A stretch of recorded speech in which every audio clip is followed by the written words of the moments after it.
All right, Rhonda, it looks like we're live and people are joining in now. So sorry everyone for the slight delay there. We'll get things underway shortly.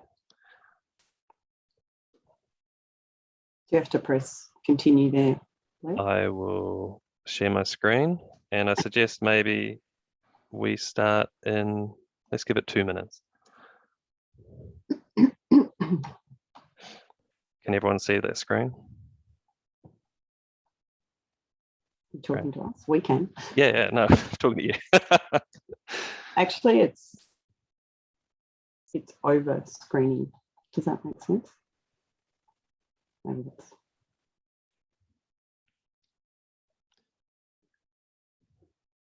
We'll kick things off. Is that full screen, Blair? Oh, that is full screen, yeah. Is it not reading that? On just my laptop. Okay, we'll kick it off in about another minute, Rhonda. Okay.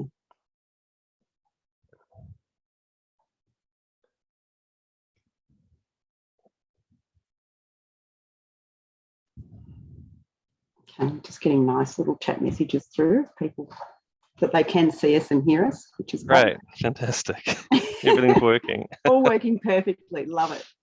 Should I kick off? I think so, yeah. Let's do it.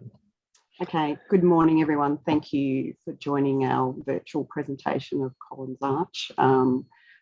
We are pleased to present this project on behalf of Bagot and SHoP Architects this morning. I'd like to start by introducing our team of presenters today. I'm Rhonda Mitchell. I'd also like to present Matt Pieterse, Blair Parkinson and Grant Hopwood. Next slide, please. This project began in 2014 with an international design competition run by Cbus Property for a design for a mixed-use precinct in one of the most significant blocks in the Hopwood grid, which is a very unique full city block. From the calling for local and international partnerships, Bagot Melbourne teamed up with SHoP New York, and we were awarded the project in 2014. From the project inception, SHoP New York created a team in Melbourne as well, and we continued that model throughout the entire project through to the completion of the project. Next slide, thanks, Blair.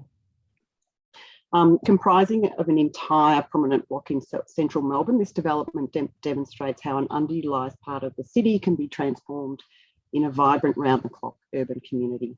The project underwent an evolution from a 90-storey stacked design and resulted in the arch form that you see before you today, working closely with City of Melbourne and Delwip, and obviously an extensive design team, ensured a development that adhered to a strict planning envelope, but also created something truly unique for the City of Melbourne.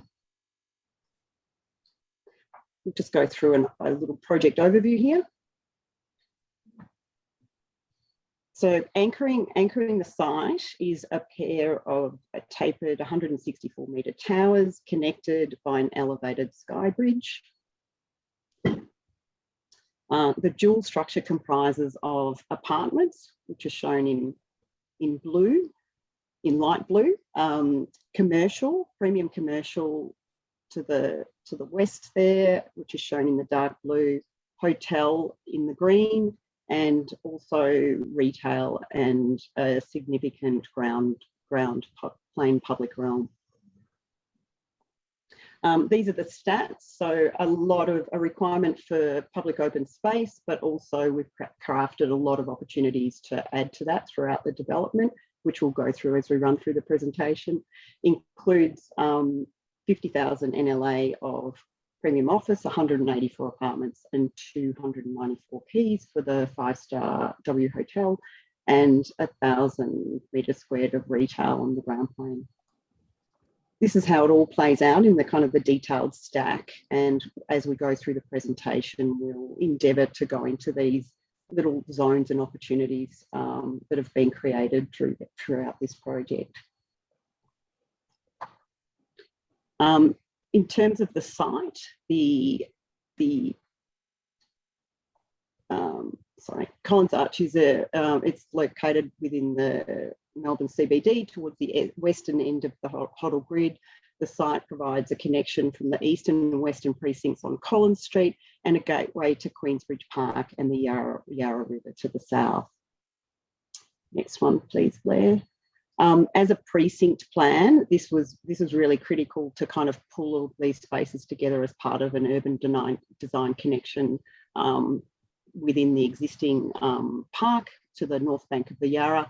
Also introducing at item B there, shown along the western side, the eastern side of the site, is the new Market Street Park, introduced as part of the precinct link planning, which created the first new city park in 40 years, developed in concert with the project.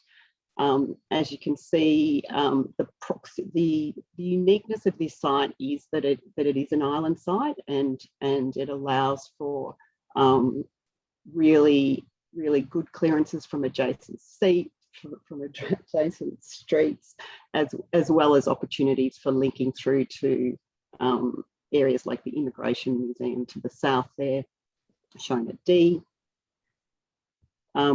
Sorry, Blair, back again. Just a few other things about the site. It does have a 7-metre grade difference across the site, and that will go into that in more detail, but it creates excellent opportunities across the site for a couple of ground plane conditions. Sorry, next one. So this was the site of Melbourne's first market, known as Western Market, and it was the first official fruit and vegetable market, which was established only 6 years after settlement in 1841, and it remained the building remained there and as a market until it was relocated to the Victoria Market that we all know and love today. And it was also occupied for over 90 years with other uses, including National Mutual's first offices. In 1960s, City Melbourne leased the site as a subsidiary of the National Mutual, and the market building was demolished in 1961. The construction of a 24-level tower took place between 61 to 65, designed in the international style, the building with wraparound balconies and clad in marble that many of you will probably remember. The site planning and plot ratios of the time created a significant, a generous setback to the northern edge of the building, which created one of the city's first major public plazas. And as you can see, this is the sort of the plating up of the island site and just indicating the context of the precinct with a mix of kind of contemporary and historic context, the historic elements shown in yellow. Good morning, everyone. I'll now take you through some of the key moves we went through to actually design the unique geometry of this project. So next page, please. If we look at the maximum allowable envelope that could be developed on the site, we see that the key guiding feature here is the sun plane, excuse me, to the north. So this sets the requirement is no additional overshadowing to the north bank of the Yarra River, shown there in the bottom of the screen on the winter solstice. So that sets a fairly onerous requirement on the maximum height for a site of this scale. So the quest then to design the project is then, how do we find a form that is the most efficient and gives us a good level of density, but also preserves amenity in what is a very dense part of the city. There is a historical covenant on site that requires that about 480 square metres of space is delivered on the title as a public space. And you'll see as we go through the presentation, we've actually delivered significantly more than that in conjunction with the City of Melbourne. Next, please. So comprising the form of the arch that we all know today and its various pieces.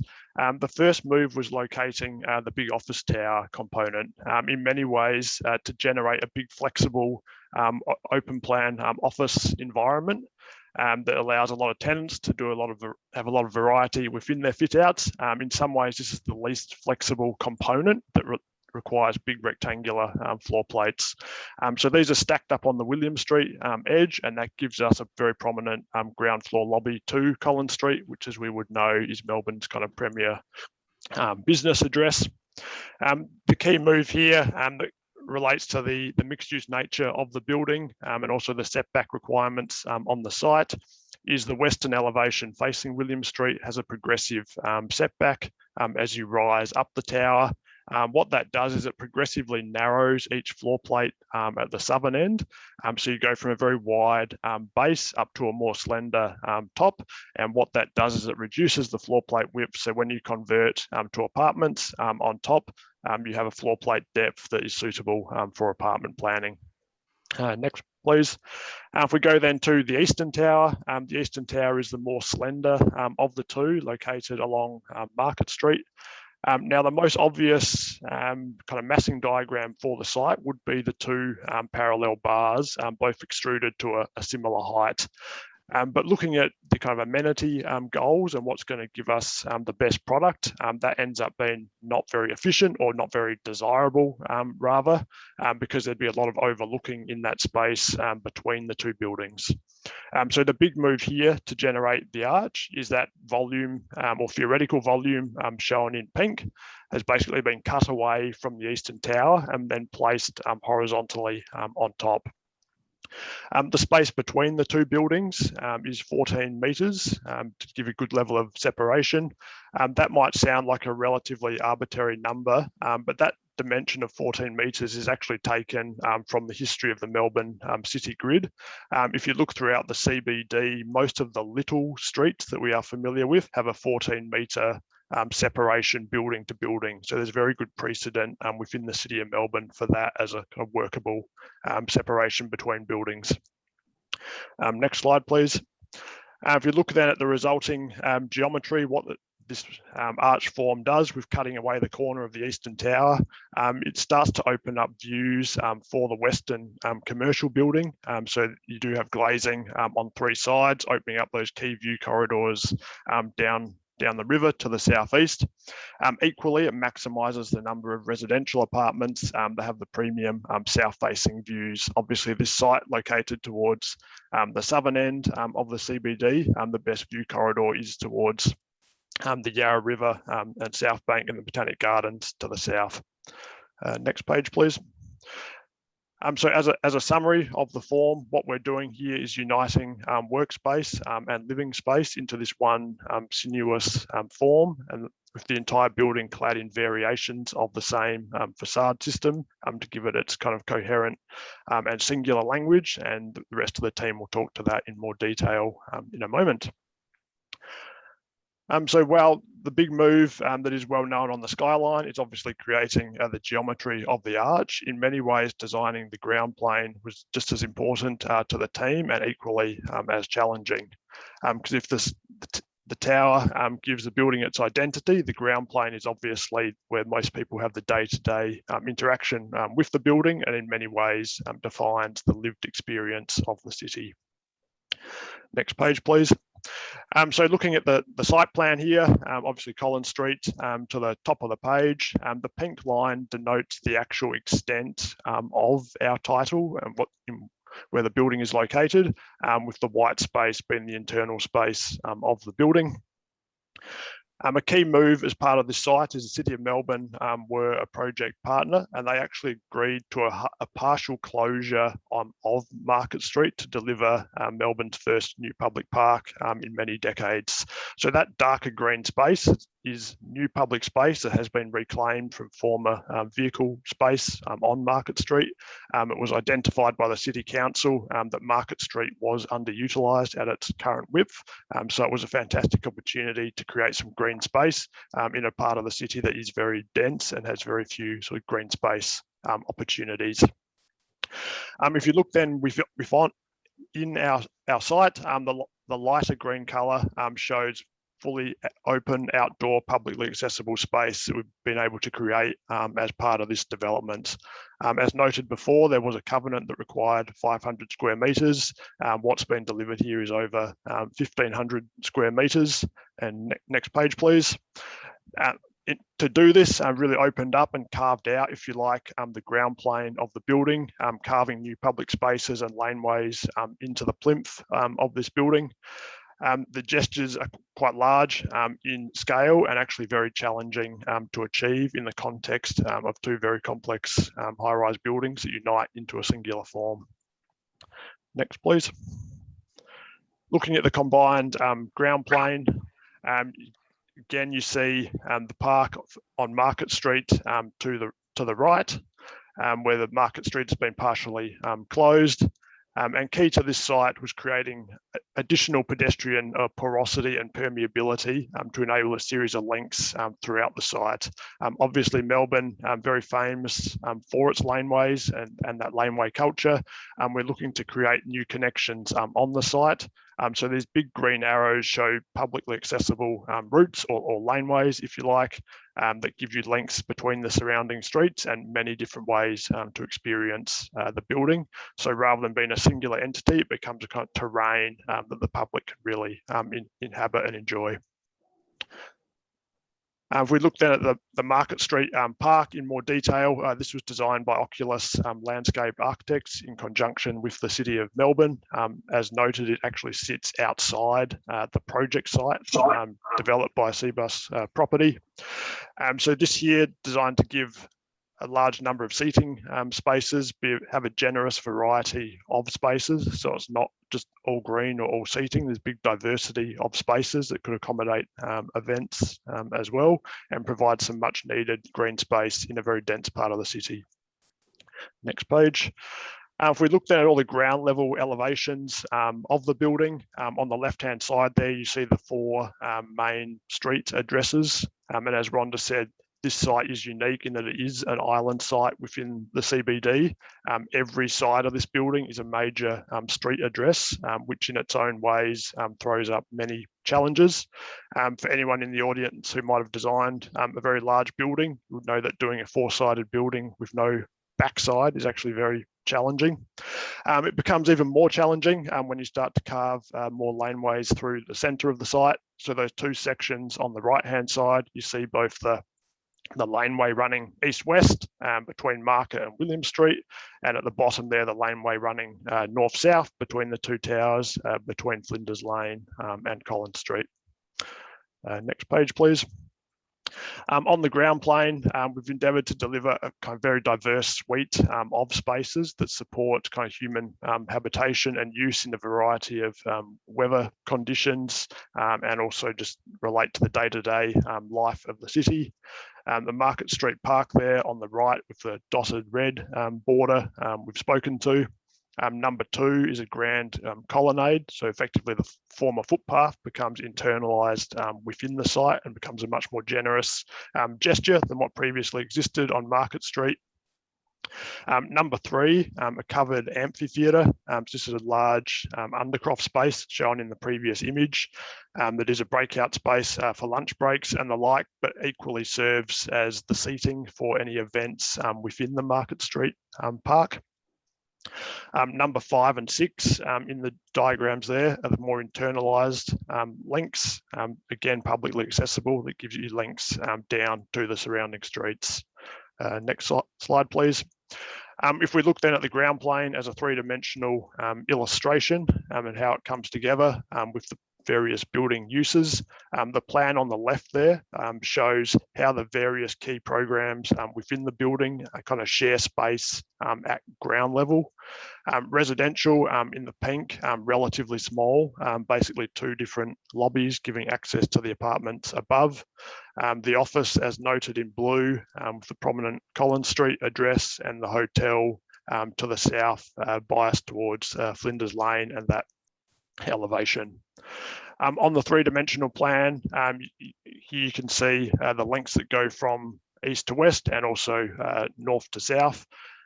This might look like a fairly simple diagram, which was certainly the intent, but delivering this within the context of a very complex, high-level multi-storey building was really one of the challenges of the project, and there's significant complexity both above this level and below this level to enable this kind of clean, uncluttered ground plane to occur.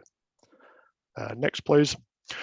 So to go on a bit of a virtual tour through the park and the ground plane, this one here taken down on Flinders Lane, looking up towards Collins Street.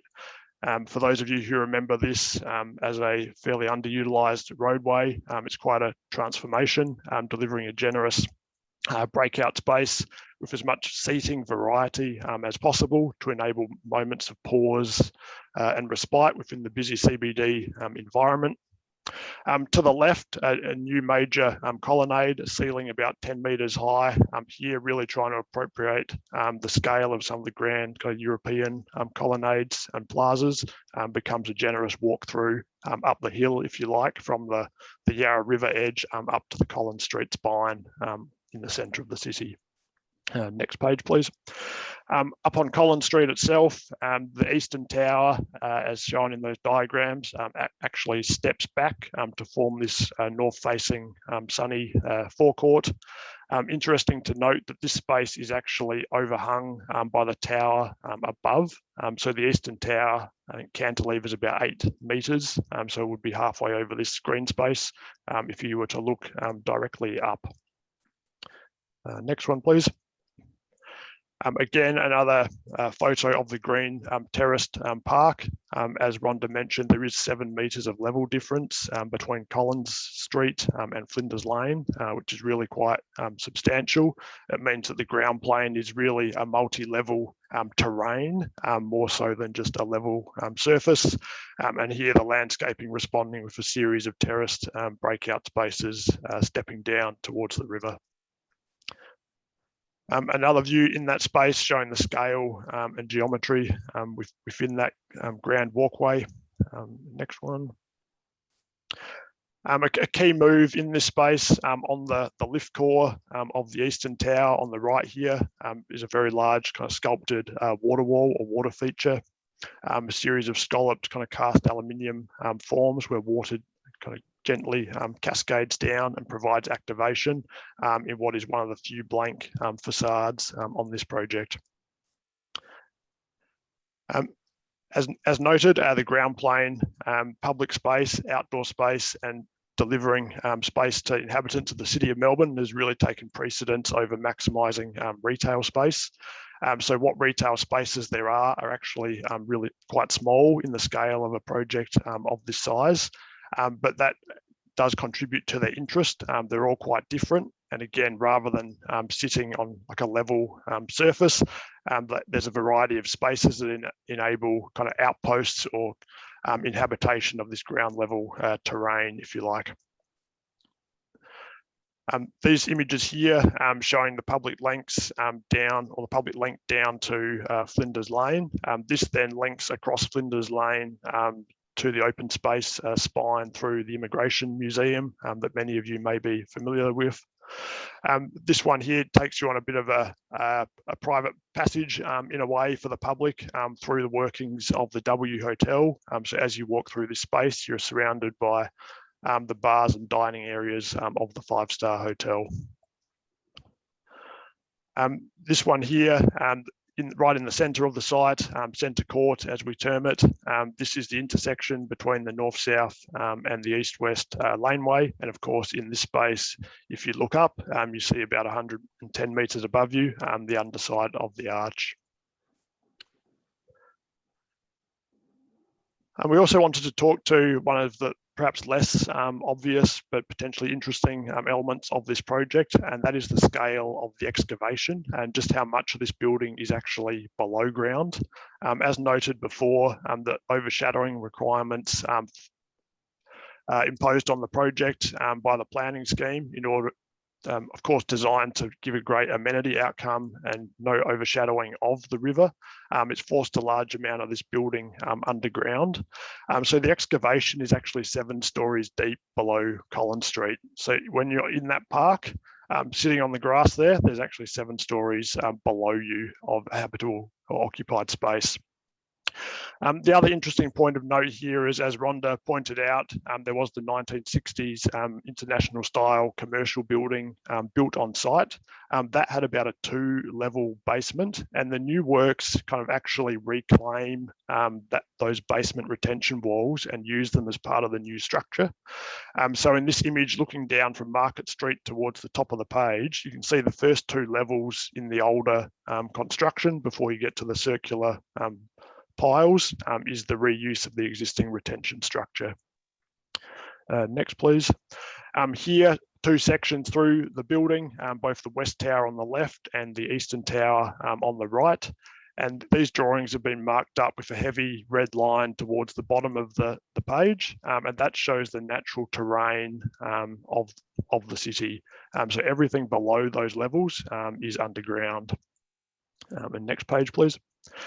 To take you through some of the more interesting spaces below ground, the lowest levels are predominantly car parking, but above that, a whole suite of kind of unseen and perhaps underappreciated spaces.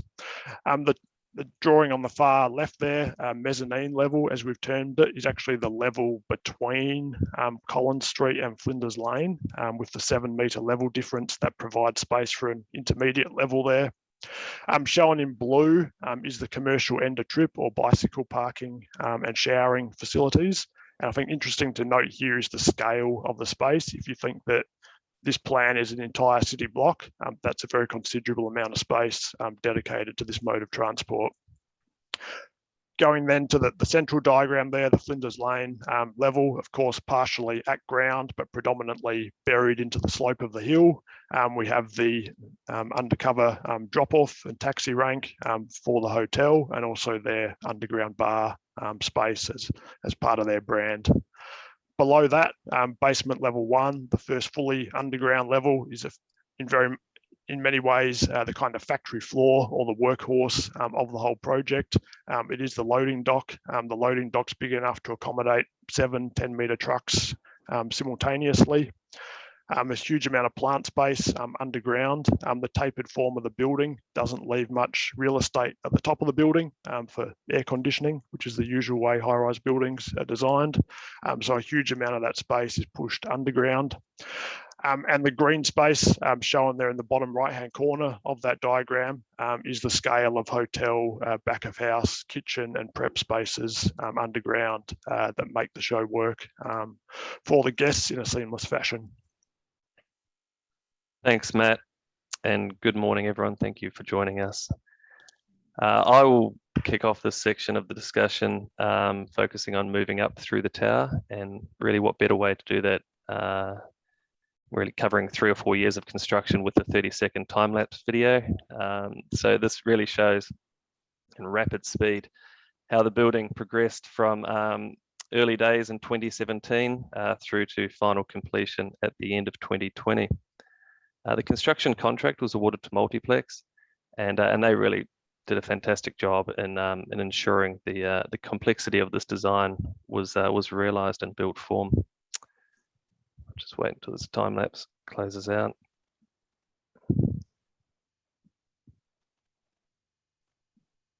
So breaking that down step by step, I'll go back down to the ground plane to really kind of segue from where Matt was talking there. And one of the big elements down on the ground plane is the framing of the space, which was created by these large structural columns. The columns themselves come in a variety of different instances. Some are solid precast and some are actually shells that overclad a conventional column within. The columns themselves, the solid ones shown here that are fronting Market Street, each weigh up to 50 tonne. So nothing insignificant, and you can see the raking geometry of the columns was actually specifically designed in kind of quite detailed coordination with the structural engineers 4D workshop to ensure that the loads transferred from a 44-storey tower above are taken down into the ground plane and dispersed.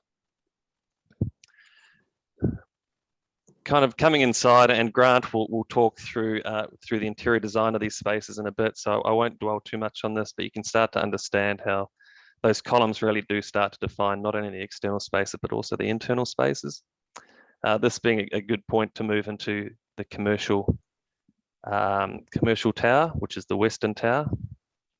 The floor plates there range from 2,400 square meters down to 1,700 square meters, so really do provide quite a different offering as you go up through the tower.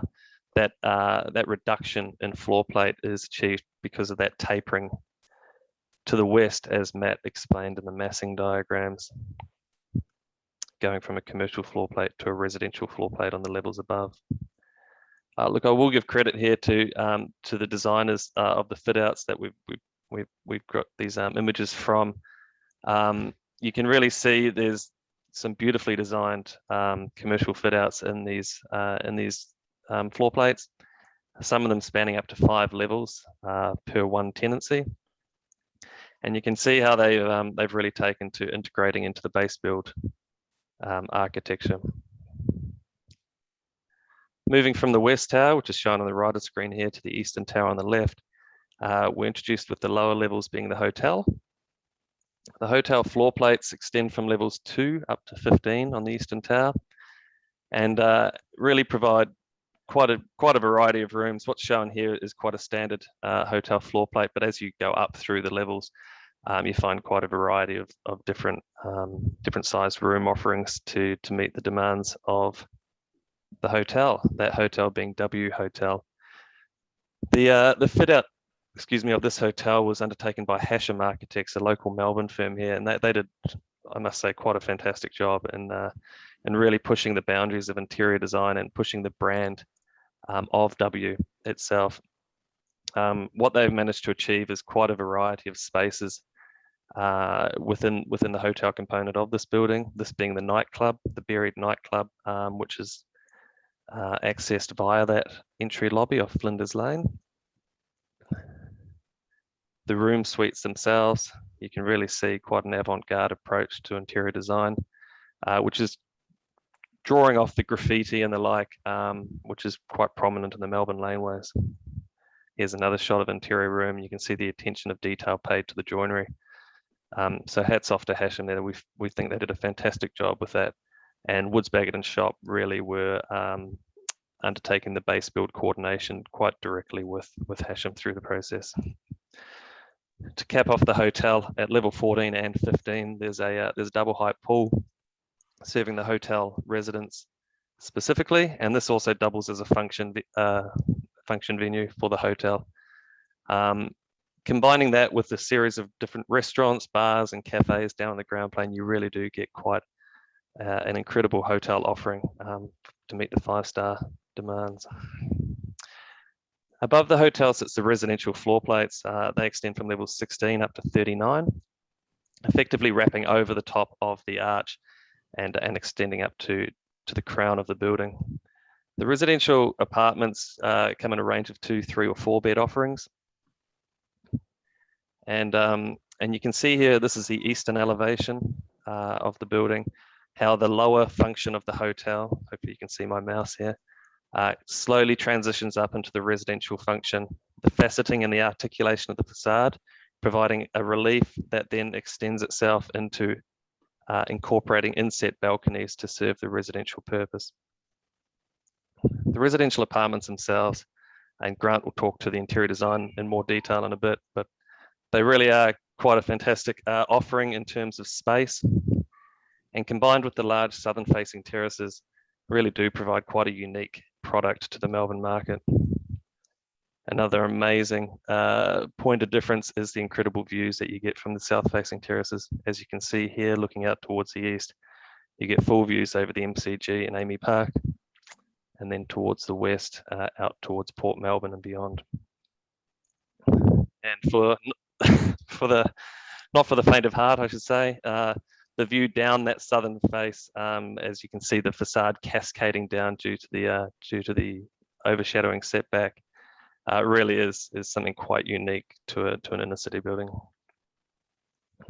One of the more complex areas of the development is the sky bridge. That's the term used to connect the two towers at the top of the tower. The sky bridge was a series of story-high trusses, 4 of them to be precise, and these were craned into place over the course of 6 days, pretty much with millimeter precision. The team at Multiplex really did an incredible job here to ensure quite a seamless integration of the trusses. One point to note is the installation of the trusses actually realign the two towers with each other, nullifying 75 millimeters of differential movement in the process. To make matters even more complex, we decided to cantilever the amenity pool for the residents over the trusses themselves. I will replay this very blink and you miss it time-lapse video, but if you see on the left-hand side of the screen, you'll see the integration of the pool right there. The pool itself having to kind of hold itself within an isolated structure spanning between concrete and steel base structure. Another point to note as we get to the top of the building is to service all the various overhangs, underhangs, that extreme soffit condition under the arch. We have not 1, but 4 separate building maintenance units. A building maintenance unit, or a BMU, is effectively there to provide cleaning and maintenance access to the facade.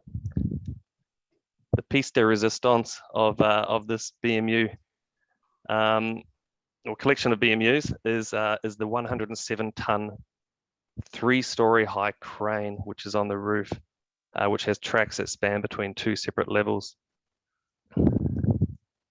To house this crane, a series of openable and articulated facades open up to allow the crane to come out of its garage and move along the entire southern extent of the upper terrace levels.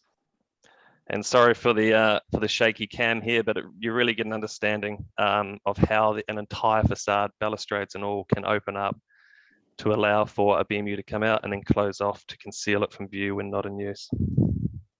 And now I'll pass over to Grant to talk through the interiors. Morning, everyone. I'll try and get through this as quickly as I can. Just next slide, thanks, Blair. So what you're seeing there is the commercial lobby. The design narrative of this is quite important, so I'll just take you through it briefly. But given the importance of the highly visible position of the commercial lobby in the context of the development, it was important to develop a strong narrative that both worked and integrated with the architectural language, as well as contextualize the space within its Melbourne location. Given the continued importance of the Yarra River to Melbourne today, going back to the first peoples who inhabited the area, it was an obvious point of reference in building the design narrative. For those who don't know, the Yarra River has been called other names throughout its history. The original custodians of the land, it was Yarra Yarrow, literally meaning it flows, and from which the current name obviously derives, and also by its more increasingly known name, Burrarung or Burrarung Mar, meaning river of mist and shadows. It was these qualities that we chose to expand onto into a design narrative. First of all, we have the mists. This was represented through the treatments of the walls, primarily the variegated stone wall along the eastern wall of the principal lobby. Using a combination of light and dark travertines, we were able to create a surface that evoked mist settling on the river, denser and darker at the bottom, becoming lighter as it reaches the ceiling.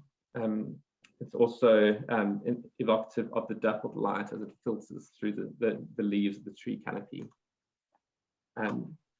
We then have the shadows. This was interpreted with strong continuous geometric lines that one sees throughout the space. The angularity of these motifs is a nod to the architectural language, which is very prominent in the lobby as well, and have also been used, where they've been used on the floors, serve as a means to connect the two lobby spaces. Next, we have the flowing. This was interpreted into the furniture aspects of the lobby space, just like pebbles in a stream causing turbulence to the water. The same was the intent of the furniture, creating moments of pause and interaction out of the main flow through the space. Next slide. We back one, Parky, sorry. Sorry, Grant, it's just taking its time here. Sorry. Might have frozen. Okay, sorry, mate. You might have to bypass that plan of yours. That's okay. I was just going to speak to the plan where obviously on the corner of Collins and William Street, we have the furniture taking advantage of the natural daylight along William Street. We have 13 lifts taking us up to the commercial tower above. Directly off the space, we have a wellness room, a cafe, which is open to the public and direct access to the lobby as well. And from here, we also have direct access to the indoor-trip facilities, one floor below. This is the variegated stone wall I referenced before. Just a lot of detail in the depth of the stone, varying stone depths, different color stones, and working with the light washing down from above, get that sort of dappled light effect. Here you can see the strong precast forms coming into the lobby, so integrating it in with the design language of the building was important.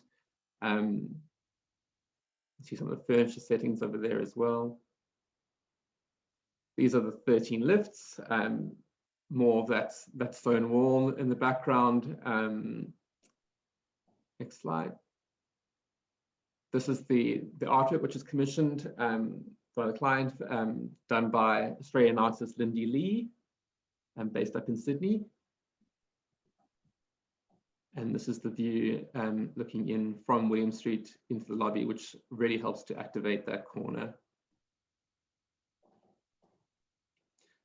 This is just the plan of the indoor-trip below, which Matt has touched on briefly already. Its location on the mezzanine level below. It's unique in that, unlike other indoor-trip facilities and other buildings where it's often a tortured trip down through a car park and all kinds of pedestrian vehicle crossings, this was designed from the start to be almost on-grade entry. So you come off William Street down a very gentle ramp into this very generous space below. Huge change facilities, 500 bike parks to meet all the Green Star ratings, plus a generous lounge anti-space in the middle where you can relax before and after your journey home. This just shows the ramp, so that's literally William Street at the end of that corridor, and you come down into this anti-space directly where we are standing in the picture. This is just a shot of the bike parks inside, a whole range of different bike parking options. And this is the lounge space, which high quality finishes, high ceilings, and very, very generous space. And the clients are very, very keen to push this as being one of the key offerings of the commercial tower. Just some snaps of the changes themselves.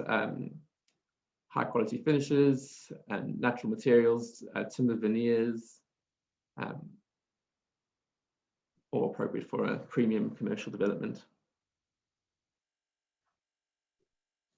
Next, we'll just talk about the apartments. As Matt touched on earlier before, you enter these through the central court. There's the eastern and western lobbies. The western lobby obviously servicing the apartments over the commercial tower. These are similar in design language, but each of its own character. This is the west lobby, and the more lofty one takes you up high up to the top, and to the sky garden at the top. And this is the eastern lobby. The mailboxes. These spaces were intended to be the entry hall to your apartment. So a lot of focus on high quality finishes, detailed design. One of the great aspects of this development is the shared residence amenities up on level 34. These include a lounge, a yoga room, a wine cellar, private dining facilities, a pool, and terraces overlooking the South Bank. So you can see a pool table in the background. And this is the pool that's been touched on already, obviously in a very complex part of the job, being semi over the concrete tower and semi over the steel sky bridge. But an amazing space just with amazing views down Collins Street and through the city. Some snaps of the apartments themselves. This was the ensuite in the penthouse. Again, the stair, we have one double-story penthouse in the development. And this on level 39, which is probably an unexpected part of the tower. You have this oasis up in the sky with a full-size tree and landscape gardens, which in time will completely take over that space and be a truly amazing little secret garden. And this is open to all residents to use. Also open to the sky, protected on all sides from the wind, and opening up into terraces, looking out towards the bay.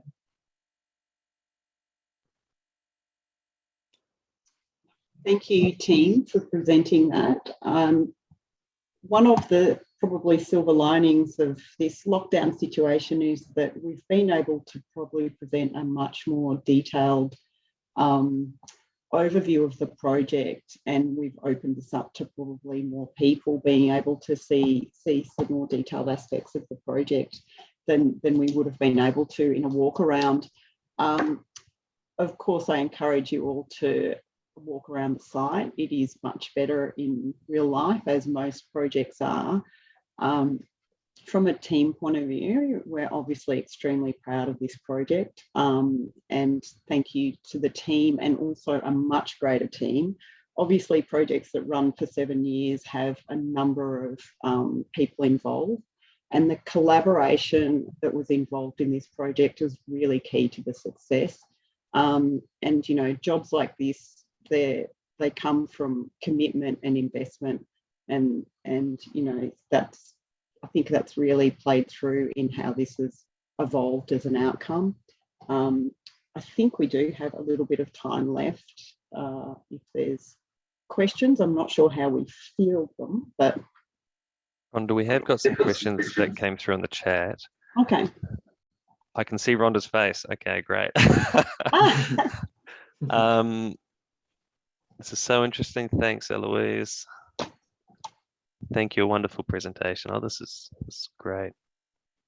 Thank you, everyone. I'll go to this Q&A tab.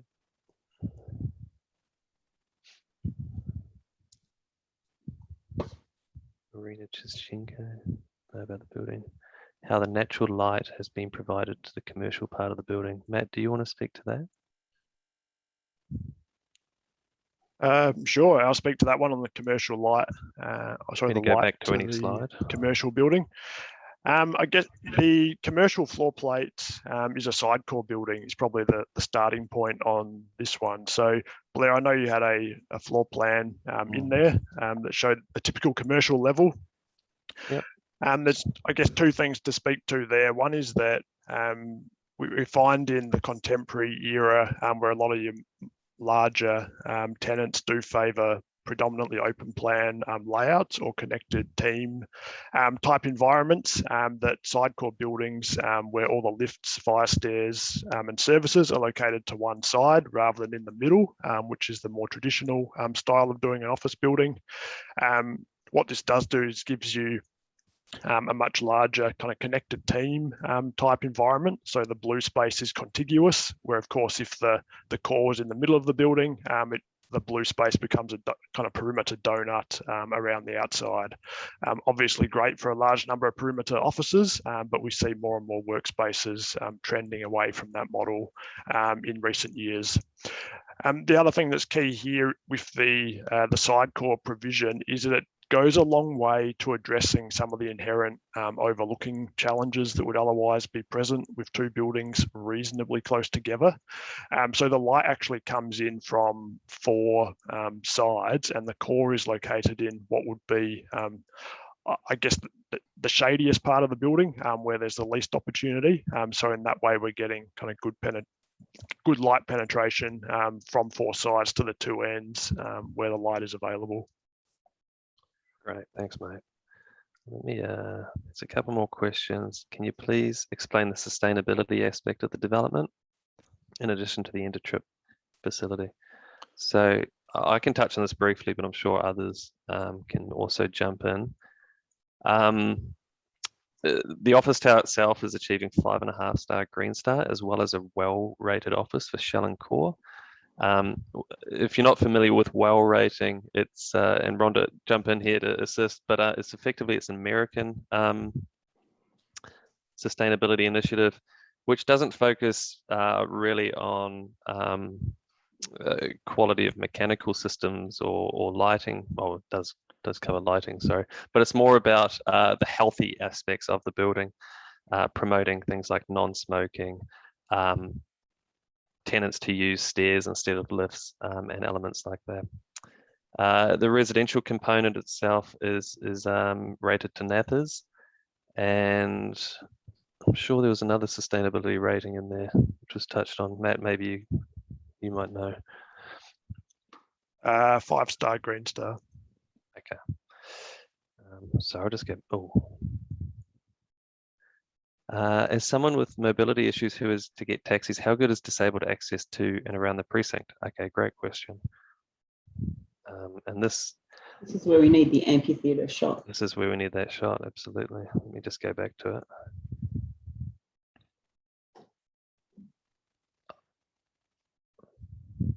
How about this one?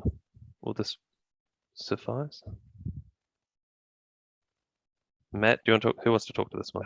Sure, I'll take this one. And it is a great question. And one of the challenges here is that because the site is so steep, it's interesting to note that the natural fall of the footpaths on both William Street and Market Street is actually steeper than the steepest ramp grade you're allowed to provide for a kind of equitable level of wheelchair access. So that is a kind of a very challenging starting position from a building to be coming from.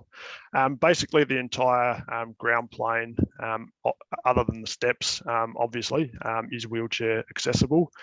The key link between the Flinders Lane level and the Collins Street level, that you have two different options there. There's the accessible ramp that's provided up through the Market Street Park, but of course that's open to the weather. So the weather protected route is via the hotel lobby. The hotel, being a public building, they've opened their lifts between Flinders Lane ground level and Collins Street ground level to the public 24 hours a day. So that is the lift assisted route between the two levels. If you look then at the steps in the amphitheatre themselves, you can see in this diagram the lighter brown colour showing the steps, but there is actually a very gradual ramp grade that works its way up through that space, which gives another option in addition to the lifts. Yeah, you can just, sorry, I thought this photo could show it a bit more clearly, but you can make out that there is an integrated ramp into the amphitheatre, as Matt was suggesting. The development of these kind of urban interventions was very much aligned with creating that universal access through the site. So yeah, I think it's been successfully delivered through, particularly this amphitheatre element, which becomes a major kind of link back to the public park, the introduction of the new public park as well. So it's that connection from the centre court location down through that public realm into the greater context. There was a question there about how did we manage to integrate all the services to suit the various uses, and the short answer to that is with difficulty. That was, I must say, given that I took it over really from Matt through the construction period, talk about crowbarring in some plant where we can, and the complexity of the coordination of all that was only really truly realised through the sharing of BIM models, where we're working closely with the subcontractors from Multiplex and also the consultants we worked with prior to that through the design stages to ensure that every inch of plant space in the building was taken up where possible. I think another point to note is the rooftop, as Matt touched on before, effectively with the tapering of the towers up to the crown, left over very little space for a typical roof plant that you'd find in many inner city large scale buildings. And that really did also require quite millimeter precision to ensure that the cooling towers and the like were all integrated into that crown, in addition to the BMU garage and everything else. So yeah, I don't know if you want to talk more on that, Matt, but yeah, it was really quite a difficult part of this building to achieve. I think also the fact that there's no visible services from an envelope point of view. So the fact that everything's been concealed within the building form, particularly at the roof, and also not underestimating the transition of services from the east tower to the west tower, which is where the roof plant exists. So I think that's one of the terrific things about the project in terms of working with the various consultants to get that coordination really, really well resolved and also maintain it throughout construction.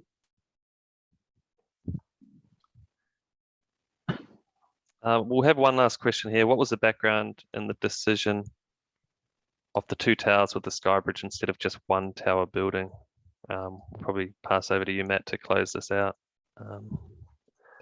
Sure. I think what governed this one is really the height limit that's imposed by the shadow plane. When there's few constraints such as height, it's obviously quite easy to do a much more conventional looking building that just keeps going in height to fit the required floor area. But for this one, the decision is with a height limit, there's obviously a commercial return that needs to be delivered and an amount of floor space that needs to be provided. And this form was, I think, a dynamic way that looked to deliver an interesting building and also create as much amenity as possible and minimise some of those overlooking challenges that are kind of obviously apparent in a very dense part of the city. And maybe I'll touch on another question that's come up here in this one. How many square meters approximate of building in total? All up, considering basement and car parking, it's almost 170,000 square meters of floor area. That's right. Now we're bang on 11 o'clock, so we timed that to perfection, amazingly. All perfectly planned, all fine-tuned, just like. Yeah. But yeah, we are really sorry that the actual physical tour was cancelled due to COVID, but we hope that that this virtual presentation has at least given you a bit more of a wider understanding of this building, the process we went through. There's still lots of parts of the building which are accessible still. I mean, there's all the public space, commercial lobby. So please go check it out. It's best seen in person. Exactly. All right, we'll leave it at that. But thank you, everyone, once again. Thank you all. Enjoy your day. Thank you.